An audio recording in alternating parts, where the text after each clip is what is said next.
pues debemos de recordar que el estado de choque pues es a grosso modo una falla circulatoria. En esta falla circulatoria existe hipoperfusión tisular y hay una entrega insuficiente de oxígeno y de sustratos a las células. Y entonces podemos pasar a las fases del paro cardiorrespiratorio. Las fases se enumeran. La fase 0 es donde existe una disminución del flujo durante la reanimación cardiopulmonar. La fase 1 es entre los 10 y 20 primeros minutos. Hay una hiperemia no uniforme, hay liberación de óxido nitroso, hay daño por reperfusión a los tejidos y también hay liberación de radicales libres. También esto se debe a un daño que existe a la membrana endotelial. La fase 2 está constituida entre los siguientes 20 minutos a las 12 horas. En esta fase existe hipoperfusión tardía, también existe vasoespasmo, edema citotóxico y existe un fenómeno de reperfusión. La fase 3 es una fase donde ya existe una restauración del flujo sanguíneo y hay fenómenos distintos de gliosis y de apoptosis.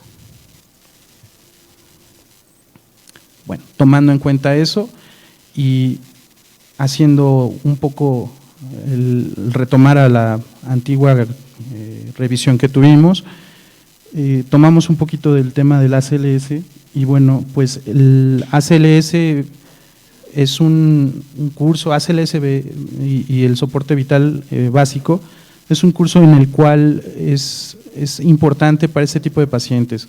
¿Por qué? Porque primero se debe de tener un reconocimiento del cuadro de una forma inmediata y activar un sistema de respuesta de emergencias. Se debe de dar una reanimación cardiopulmonar precoz y en la medida de que sea posible y esté indicado, desfibrilar.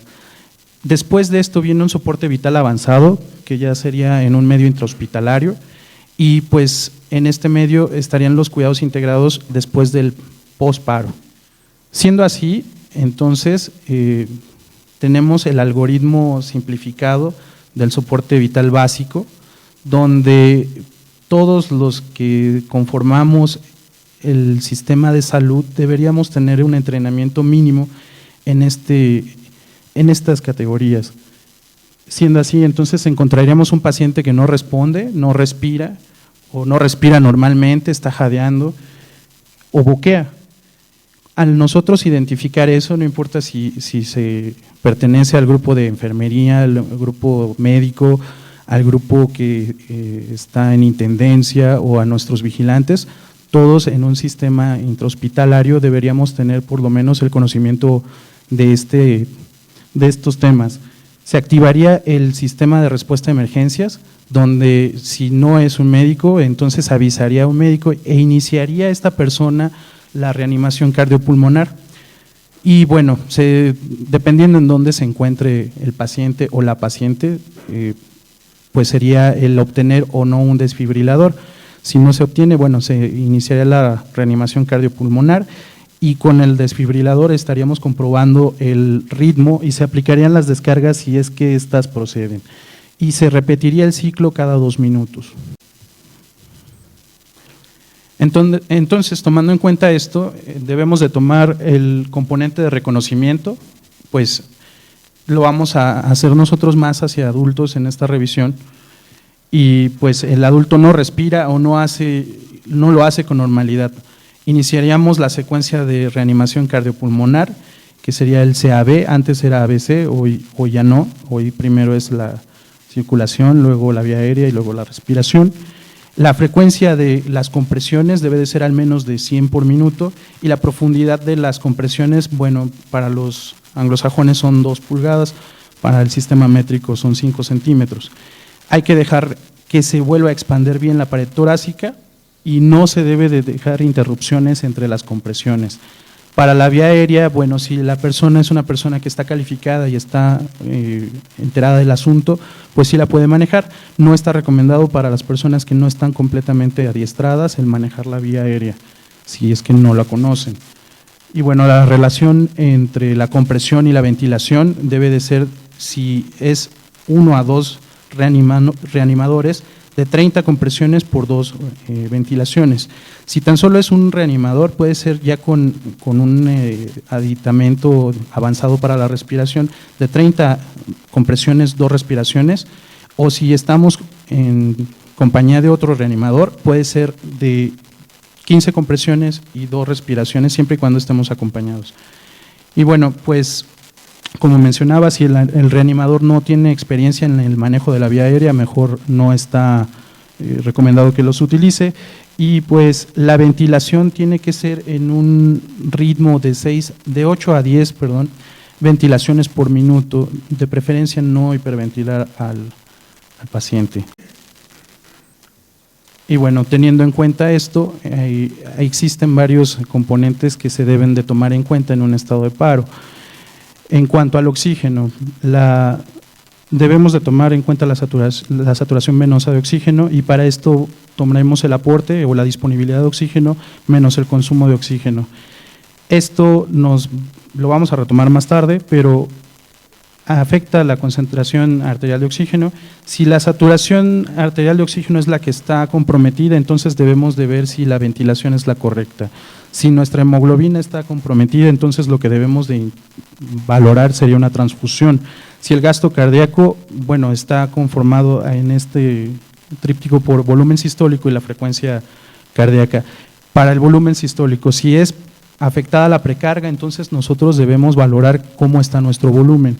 Si es afectada la contractilidad, entonces nosotros deberíamos utilizar inotrópicos, y si lo que está afectado es la poscarga, entonces deberíamos utilizar drogas vasoactivas.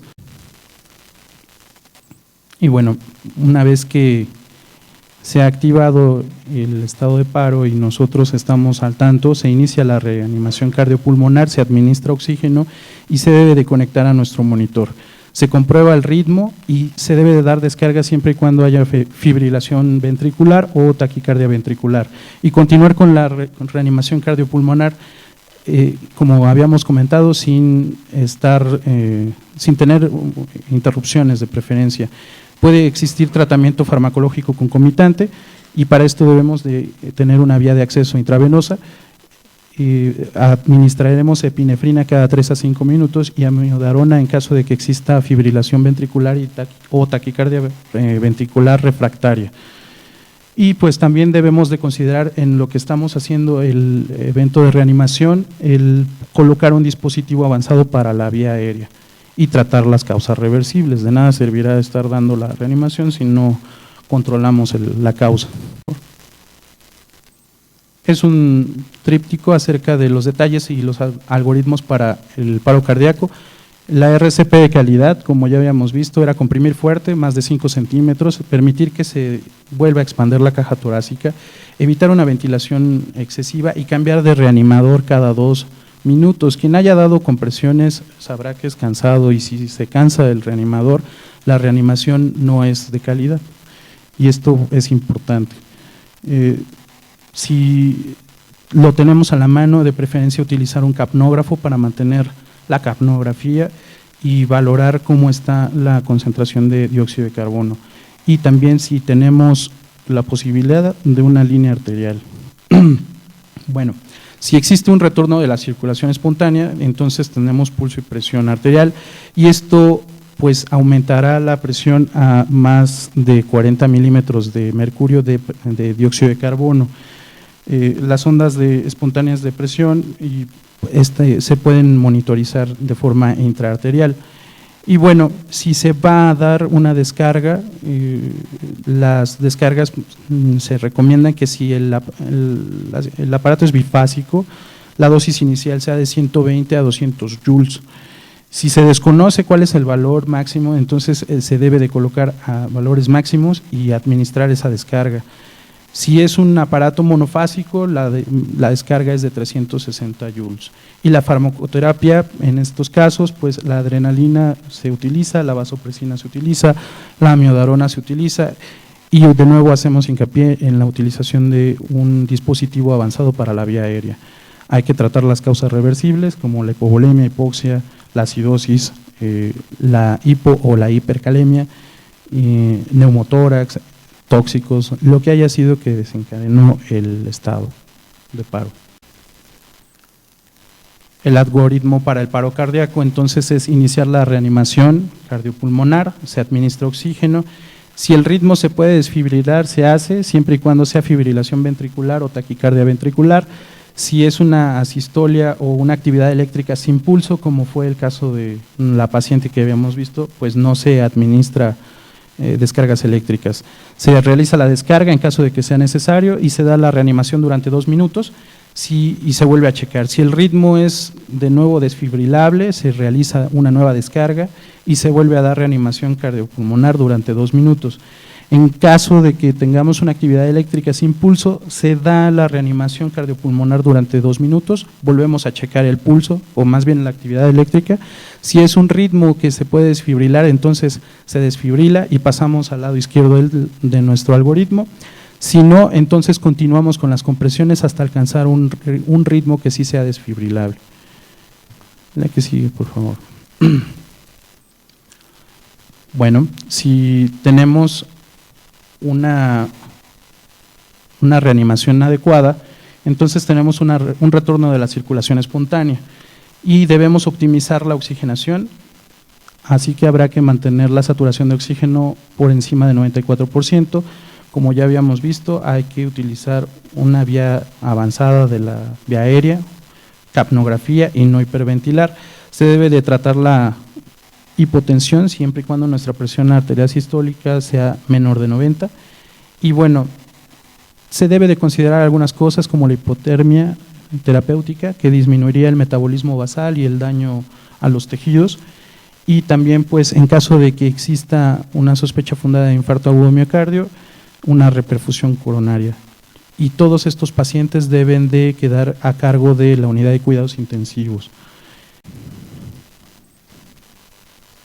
Bueno, la bradicardia con pulso, se debe de identificar la causa y es algo interesante. En la parte inicial del tríptico del algoritmo dice que hay que evaluar la frecuencia si es adecuada para el cuadro clínico del paciente. No todos los pacientes que tengan menos de 50 están en un estado de bradicardia. Puede ser que tengamos al paciente en hipotermia y la frecuencia cardíaca sea adecuada para ese paciente. Entonces, en caso de que sí sea un caso de bradicardia, entonces debemos de identificar y tratar la causa subyacente, mantener la vía aérea permeable, mantener oxígeno. Y bueno, si la bradiarritmia persistente causa hipotensión, alteración mental, datos de choque, molestia torácica isquémica o insuficiencia cardíaca, debemos de hacer esas preguntas. Si la respuesta es no, entonces el tratamiento solamente es monitorizar y observar. Si el tratamiento es sí, entonces debemos de utilizar atropina. Si la atropina resulta ineficaz, se puede utilizar dopamina, y si esto no es suficiente, se puede realizar una infusión de adrenalina. Se debe de realizar una interconsulta al personal experto e incluso colocar un marcapasos. Y bueno, también existe la taquicardia con pulso. Igual, se debe de evaluar si la taquicardia corresponde al estado clínico del paciente. Si tiene fiebre, bueno, será factible que tenga el paciente taquicardia.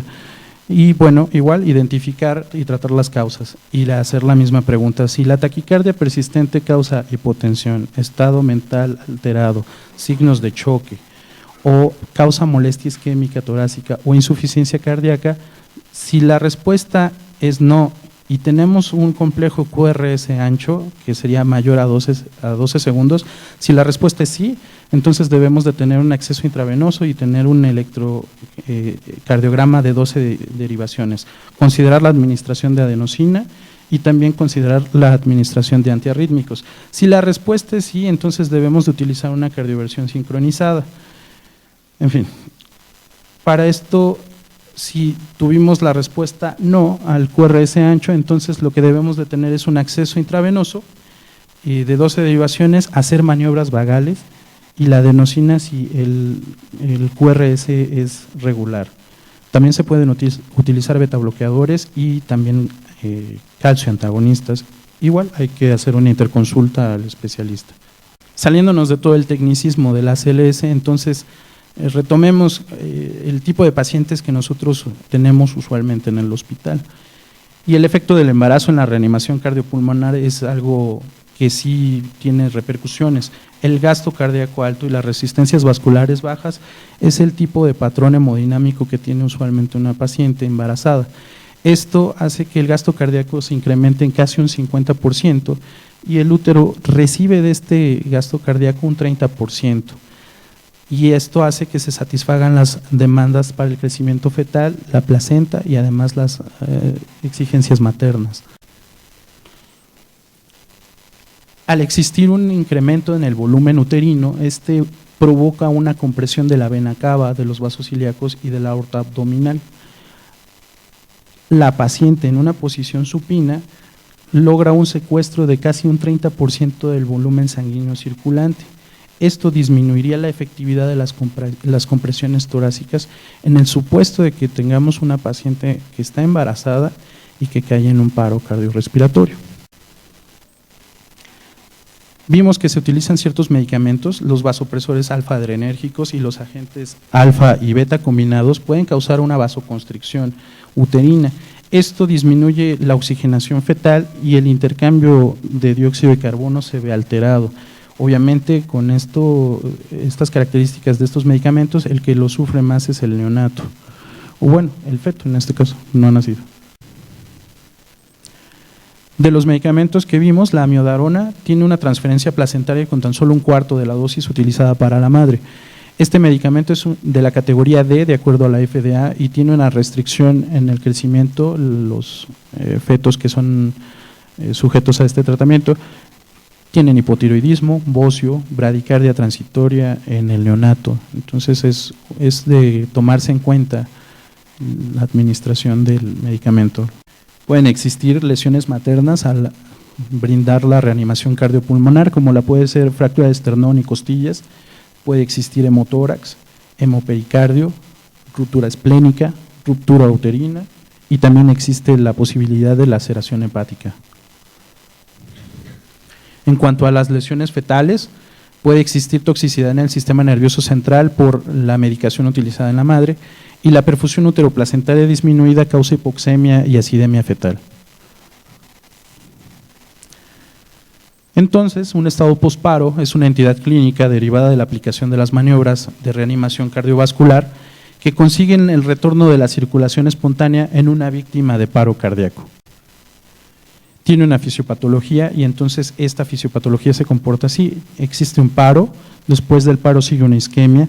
La isquemia conduce a una lesión por reperfusión al momento de lograrla, la que sigue por favor. Existe daño cerebral posparo, disfunción miocárdica post-reanimación, una respuesta sistémica ante la isquemia y también existe patología predisponente al paro. Todos estos 4 factores deben de ser tomados en cuenta en nuestros pacientes. Tomando esto, el daño cerebral posparo es la causa más común de mortalidad, alcanzando un 68%, y pues es secundaria la labilidad a la isquemia y a la reperfusión que tiene el paciente. ¿Cómo se logra el daño cerebral? Bueno, existe citotoxicidad, hay alteración de la homeostasis del calcio y hay formación de radicales libres de dióxido de carbono. Se hace una peroxidación de los lípidos y esto conlleva a apoptosis. Existe entonces muerte neuronal, se forman microtrombos, hay una disminución de la perfusión cerebral y una vez que nosotros hacemos la reanimación existe una hipertermia post-reanimación al momento de que se vasodilatan. También puede existir crisis convulsivas. Una vez visto el cerebro, pasamos entonces a la disfunción miocárdica post-reanimación. La disfunción miocárdica por reanimación viene con taquicardia y arritmias, y esto por el uso excesivo de catecolaminas exógenas, las mismas que utilizamos para tratar el paro. Existe una disminución de la fracción de eyección del ventrículo izquierdo que puede alcanzar del 20 al 55% de lo que usualmente tiene, y esto se ve normalizado después de meses. Existe también una disminución del gasto cardíaco y la normalización, una vez lograda la reperfusión y el manejo del paciente, se logra a las 72 horas. Entonces, tenemos que existe una falla de la bomba cardíaca, hay una caída del gasto cardíaco. Por tanto, hay hipotensión, también existe oliguria, hay disminución de presión del llenado del ventrículo izquierdo, hay acentuación de la hipoperfusión arterial coronaria y también hay una disfunción miocárdica con esto. Aumenta la presión en cuña pulmonar y existe congestión pulmonar. Esto incrementa la hipoxemia, por tanto, incrementa la falla de múltiples órganos y esto conlleva a la muerte del paciente, tomando en cuenta esta fisiopatología, la que sigue. Existe también entonces una respuesta sistémica a la isquemia y a la reperfusión. Con la suspensión abrupta de los nutrientes y el desalojo de los metabolitos disminuye la cantidad de oxígeno. El incremento de consumo de oxígeno entonces se ve pues necesario en estos casos y existe por tanto una dependencia patológica de los tejidos por el oxígeno. Hay entonces un incremento en la formación de óxido nítrico y conlleva otra vez a la disfunción endotelial y a la falla orgánica múltiple. Se activa el sistema de coagulación y hay un incremento de citocinas proinflamatorias y endotoxinas. Entonces, habíamos quedado que existe aumento de las endotoxinas, hay activación leucocitaria, pero los leucocitos que se activan son denominados perezosos. Al tener leucocitos perezosos existe una tolerancia mayor y se predispone a la sepsis, que lleva todavía a un peor pronóstico al paciente. Entonces, la activación del sistema de coagulación se ve aumentada. Sin embargo, no existe la activación del sistema fibrinolítico. Esto, en ese círculo que estoy marcando, se activa después del trauma y pues no existe un factor que lo limite y por tanto se predispone a la coagulación intravascular diseminada. Hay una activación acelerada de la proteína C y también hay una disfunción endotelial. Y las enfermedades predisponentes al estado posparo hacen que el pronóstico y sacar al paciente del estado de paro sea más complicado.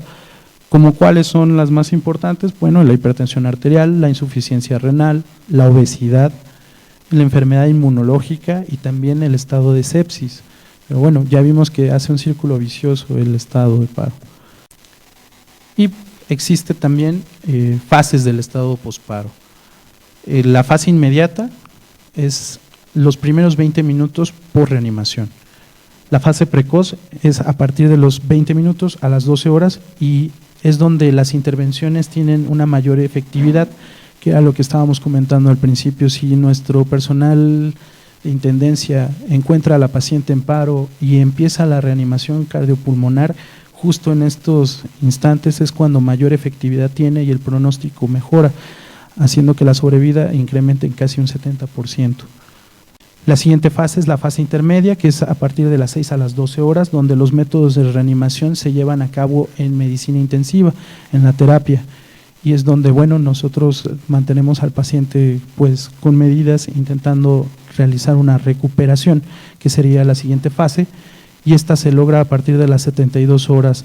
Las 72 horas después del estado de paro son las indicadas para realizar un pronóstico para el resultado final del paciente. Y la última fase es la fase de rehabilitación, donde se da el alta y alcanzamos la máxima funcionalidad. Que alcanzar la máxima funcionalidad no necesariamente significa que el paciente recupera todas sus funciones, eso es también algo importante. Bueno, una vez que el paciente que cayó en estado de paro y ahora se encuentra en un estado posparo, llegan a la terapia y los pasos que nosotros debemos de seguir es pues monitorizar al paciente. ¿Cómo? Lo logramos con oximetrías de pulso, con línea arterial, con la presión venosa central, realizamos una monitorización electrónica continua, estamos checando la temperatura, realizamos capnografía, se debe de verificar los gases arteriales, se ve el gasto urinario, se realizan estudios de laboratorio y estudios de gabinete. Y bueno, ¿qué objetivos tenemos? Como ya lo comentaba en la terapia, pues mantener un gasto cardíaco adecuado, mantener al paciente en un pH entre 7.35 y 7.45, mantener una presión arterial de oxígeno mayor a los 60 milímetros de mercurio y mantener una saturación de oxígeno mayor a 96, depende del libro que lo lean, pueden encontrar que puede ser mayor a 94, eso es algo que varía un poco, pero lo esencial es mantenerlo encima de 90. ¿Cómo logramos esto? Bueno, mantenemos al paciente sedado, lo mantenemos con analgesia, se puede utilizar la ventilación mecánica y con esto intentamos mantener la normocapnia. Y pues parte también de los objetivos del tratamiento en la terapia es mantener la frecuencia cardíaca entre 50 y 110 latidos por minuto, mantener al paciente en una normoglucemia. La normoglucemia actualmente no se maneja en terapia de una forma estricta, ya que se ha visto que si se maneja de una manera muy estricta puede caer el paciente en hipoglucemia y causar mayor daño. Entonces la normoglucemia es una normoglucemia permisible y se debe de evitar las crisis convulsivas. Como había comentado al inicio, íbamos a volver a retomar lo de la saturación venosa y bueno, pues el protocolo para la optimización guiada de los objetivos es mantener la presión arterial media entre 80 y 100, mantener el objetivo alrededor de 80 para los pacientes que están en síndrome coronario agudo o insuficiencia cardíaca congestiva o en estado de choque y mantener un objetivo entre 90 y 100 en pacientes que han tenido hipertensión previa.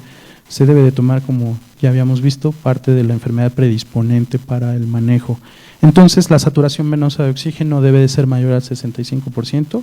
Si lo encontramos en sí, entonces nuestros objetivos hemodinámicos han sido conseguidos. Si encontramos la respuesta en un no, entonces debemos de optimizar la presión venosa central o la presión en cuña pulmonar. Si no se ha hecho esto previamente, se deben de transfundir concentrados eritrocitarios si tenemos una hemoglobina menor de 9 gramos sobre decilitro y también se optimiza tanto el gasto cardíaco, las resistencias vasculares sistémicas y la fracción de eyección. Si después de hacer esto nuestra respuesta es sí tenemos la saturación por encima de 65, entonces llegamos a nuestras metas. Si aún no lo logramos, debemos de reevaluar nuevamente los objetivos. Para esto, bueno, utilizamos la sedación y el bloqueo neuromuscular, debemos de tener una prevención y control de las convulsiones, realizar una monitorización y electroencefalograma para detectar actividad anormal y se realiza una evaluación pronóstica, esto después de las 72 horas que habíamos comentado. Pronóstico a las 72 horas. ¿De qué depende el pronóstico, si es bueno o malo en el paciente? Bueno, del tiempo de reanimación, de la edad del paciente y lo más importante, de la calidad de la reanimación cardiopulmonar. Si la reanimación cardiopulmonar fue pronta pero no es efectiva, de nada habrá servido. Se puede tener un tiempo de paro un poco mayor, pero si nuestra reanimación cardiopulmonar es efectiva, el paciente puede tener un buen resultado. Y también debe de ser asociado para el pronóstico la comorbilidad asociada. Existen varias escalas para mantener o para identificar a estos pacientes. La escala pronóstica de Glasgow no es la escala de Glasgow de traumatismo, esta es la escala de Glasgow Outcome o de salida o de Pittsburgh, como la quieran encontrar, en donde la escala 1 es muerte, la escala 2 es estado vegetativo persistente, la escala 3 es una discapacidad grave, la escala 4 es una discapacidad moderada y la escala 5 pues es una buena recuperación. Y otro tipo de escala sería la escala pronóstica de Rankin, donde el 0 no tenemos ningún síntoma, el 1 no hay una discapacidad importante, el 2 existe una discapacidad leve, pero el paciente puede hacer todas sus cosas aún solo, el 3 la discapacidad es moderada y requiere cierta ayuda, la 4 es una discapacidad moderadamente grave, la 5 es una discapacidad severa donde el paciente depende tanto del personal de enfermería como de sus propios familiares y pues el 6 es el estado de muerte. ¿Qué complicaciones tiene un estado de paro? Bueno, puede tener el estado de coma, existir encefalopatía noxoisquémica, puede haber falla orgánica múltiple, úlceras en distintos niveles y esto puede ser por el paciente que ha estado postrado durante mucho tiempo, neumonía que está asociada tanto a la ventilación como a la atención médica en salud y pues la complicación más grave sería muerte. Una vez que hemos tenido a nuestro paciente en terapia en un estado posparo y que hemos brindado todas las atenciones posibles, tenemos criterios para dar a ese paciente de alta. El criterio más importante sería el retiro de los soportes orgánicos, y esto se haría cuando existe una estabilidad neurológica, una estabilidad cardíaca, hemodinámica, respiratoria, gastrointestinal y renal. Y esto, pues en ocasiones debemos de dar altas por máximo beneficio, en donde nuestro paciente ya recibió todo lo que nosotros podemos brindar. Sin embargo, pues las lesiones y las complicaciones son ya inalcanzables por el personal médico. Y bueno, esa es una revisión intentando alcanzar todos los puntos de una forma muy somera del estado posparo.